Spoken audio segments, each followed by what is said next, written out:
Hello everyone, स्वागत है आप सभी का। और हम लोग पढ़ रहे थे डी फार्मेसी सेकेंड ईयर का फार्माकोलॉजी सब्जेक्ट, और इसके अंदर हम लोगों ने शुरू किया था चैप्टर नंबर 2। चैप्टर नंबर 2 के पहले लेक्चर में हम लोगों ने न्यूरो ह्यूमरल ट्रांसमिशंस के बारे में डिस्कस किया था, जिसमें हमने देखा था कि कैसे जो है एक न्यूरो ट्रांसमीटर प्री साइनेप्टिक से रिलीज होकर के और पोस्ट साइनेप्टिक के रिसेप्टर साइट पे बाइंड होकर के अपना एक्शन शो करते हैं। उसके बाद से सेकेंड लेक्चर में हम लोगों ने देखा था कि कैसे जो है कोलिनर्जिक ड्रग्स जो है वो एसिटाइल कोलिन की तरफ से मिमिक्री करके और एसिटाइल कोलिन के जो भी रिसेप्टर साइट होते हैं वहाँ पे बाइंड करके और उनके एक्शन को बढ़ाता है। उसके बाद से थर्ड लेक्चर में हम लोगों ने देखा एंटी कोलिनर्जिक ड्रग्स के बारे में, जिसमें जो है एंटी कोलिनर्जिक ड्रग्स जो है वो एसिटाइल कोलिन के बाइंडिंग साइट पे रिसेप्टर पे जा करके रिसेप्टर को ब्लॉक कर देते हैं, जिससे कि एसिटाइल कोलिन अपना फंक्शन नहीं कर पाता है और इस तरह से एंटी कोलिनर्जिक ड्रग का एक्शन होता है। इस वीडियो में हम लोग बात करने वाले हैं एड्रीनर्जिक ड्रग्स के बारे में। तो यहाँ पे आप देख सकते हैं, सबसे पहले ये समझना होगा कि एड्रीनर्जिक सिस्टम होता क्या है। एड्रीनर्जिक सिस्टम जो है वो 3 तरह के न्यूरोट्रांसमीटर से मिलकर के बना हुआ है, जिसे कैटेकोलामाइंस कहते हैं। और ये हमारे जो एड्रीनर्जिक रिसेप्टर साइट है वहाँ पे बाइंड होकर के और अपने एक्शन को शो करते हैं। ये मेनली हमारे एएनएस यानी कि ऑटोनोमिक नर्वस सिस्टम के सिंपैथेटिक नर्वस सिस्टम में काम करते हैं।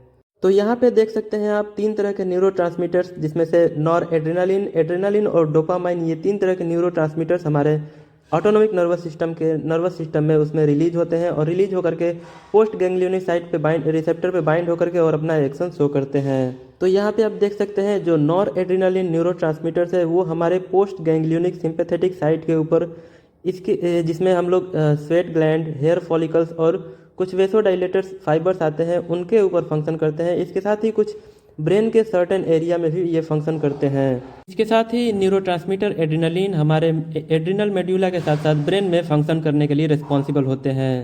और न्यूरोट्रांसमीटर डोपामाइन ये हमारे नर्वस सिस्टम के अंदर basal ganglia, limbic system, chemo receptor trigger zone और एंटेरियर पिट्यूटरी के ऊपर फंक्शन करने के लिए रिस्पॉन्सिबल होते हैं। तो इस तरह से जो न्यूरोट्रांसमीटर हैं एड्रेनालिन, नॉर एड्रेनालिन और डोपामाइन, ये हमारे बॉडी के अंदर जो है ऑटोनोमिक नर्वस सिस्टम को कंट्रोल करने के लिए रिस्पॉन्सिबल होते हैं। आगे हम लोग देखते हैं कि एड्रीनर्जिक ड्रग होते क्या हैं। तो एड्रीनर्जिक ड्रग्स को हम लोग सिंपैथोमाइमेटिक्स भी बोलते हैं। ये ऐसे ड्रग होते हैं जो हमारे सिंपैथेटिक स्टिमुलेशंस को रेगुलेट करने के लिए, उसके ऊपर फंक्शन करने के लिए रिस्पॉन्सिबल होते हैं। एड्रीनर्जिक ड्रग्स एड्रीनर्जिक सिस्टम के न्यूरोट्रांसमीटर्स जैसे कि एड्रेनालिन, नॉर एड्रेनालिन और डोपामाइन की तरह से मिमिक करने का काम करते हैं और ये मिमिक का काम करके उसके एक्शंस को बढ़ाने के लिए रिस्पॉन्सिबल होते हैं।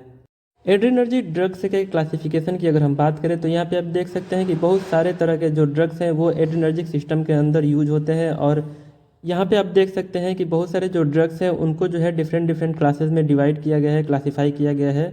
क्लासिफिकेशन में पहला आप देख सकते हैं प्रेशर एजेंट्स हैं, उसके बाद से कार्डियक स्टिमुलेंट्स हैं, ब्रोंकोडाइलेटर्स हैं, नाजल डिकंजेस्टेंट्स हैं, सीएनएस स्टिमुलेंट्स हैं, एनोरेक्टिक्स हैं और यूट्रिन रिलैक्सेंट और वेसोडाइलेटर्स हैं। इस तरह से जो है जो भी ड्रग्स हैं उन सबको क्लासिफाई किया गया है जो हमारे एड्रीनर्जिक सिस्टम के ऊपर फंक्शन करने के लिए रिस्पॉन्सिबल होते हैं। एड्रीनर्जिक ड्रग्स के अंदर नॉर एड्रेनालिन, इफेड्रिन, डोपामाइन और मेथोक्सामाइन जो है ये इंपॉर्टेंट ड्रग होते हैं। मैकेनिज्म ऑफ एक्शन की अगर हम बात करें तो यहाँ पे आप देख सकते हैं कि पोस्ट गैंग्लियोनिक साइट के ऊपर जो है अल्फा और बीटा रिसेप्टर्स में डिवाइडेड है, जहाँ पे जो भी न्यूरोट्रांसमीटर्स हैं वो चाहे एड्रेनालिन हो, नॉर एड्रेनालिन हो या फिर डोपामाइन हो, वो इसी अल्फा और बीटा रिसेप्टर के साथ बाइंड होकर के अपना एक्शन शो करते हैं।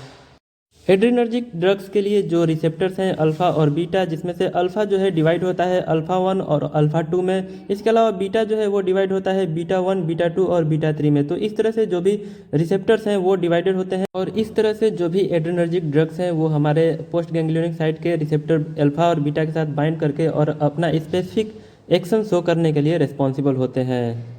तो यहाँ पे आप देख सकते हैं कि एड्रीनर्जिक सिस्टम में कैसे जो है प्री साइनेप्टिक से एड्रेनालिन, नॉरएड्रेनालिन और डोपामाइन अपने अपने स्पेसिफिक साइट से रिलीज होकर के और receptors post ganglionic receptors alpha और बीटा के साथ बाइंड होकर के और अपना कैसे एक्शन शो कर रहे हैं। जब नेचुरली हमारे बॉडी के अंदर एड्रेनालिन, नॉरएड्रेनालिन और डोपामाइन का सेक्रेशंस कम हो जाता है तो उस कंडीशन में हम एड्रीनर्जिक ड्रग्स दे देते हैं, जिसके बाद जो एड्रीनर्जिक ड्रग्स हैं वो इन्हीं रिसेप्टर के साथ बाइंड होकर के और इनके एक्शंस को रेगुलेट करने के लिए रिस्पॉन्सिबल होते हैं। थेरेप्यूटिक यूजेज की अगर हम बात करें तो यहाँ पे आप देख सकते हैं कि जो एड्रीनर्जिक ड्रग्स हैं उनका प्रयोग बहुत सारे कंडीशंस में किया जाता है। तो यहाँ पे आप देख सकते हैं हाइपोटेंशन स्टेट है, या फिर इसको जो है एज अ लोकल एनेस्थेटिक के रूप में भी यूज किया जाता है। साथ ही जो लोकल ब्लीडिंग होता है तो उस कंडीशन में ब्लीडिंग को कंट्रोल करने के लिए इसका यूज किया जाता है। इसके अलावा इसका यूज जो है नाजल डिकंजेस्टेंट के रूप में किया जाता है। साथ ही cardiac arrest, bronchial asthma, allergic disorders और माइडिएटिक्स के अलावा ओबेसिटी के कंडीशन में मोटापा को कम करने के लिए और भूख को कम करने के लिए इसको यूज किया जाता है। साइड इफ़ेक्ट्स की अगर हम बात करें तो यहाँ पे आप देख सकते हैं जो एड्रेनर्जिक ड्रग्स हैं उनके बहुत सारे साइड इफ़ेक्ट्स भी होते हैं, जैसे कि headache, I irritation, blur vision, anxiety, trimmer, change in heart rate, change in BP, neurological reactions के साथ साथ फटिक जैसे कंडीशंस देखे जाते हैं। स्टूडेंट्स, वीडियो कैसा लगा कमेंट करके ज़रूर बताएं। अच्छा लगा तो वीडियो को लाइक करें और दोस्तों के साथ शेयर करें।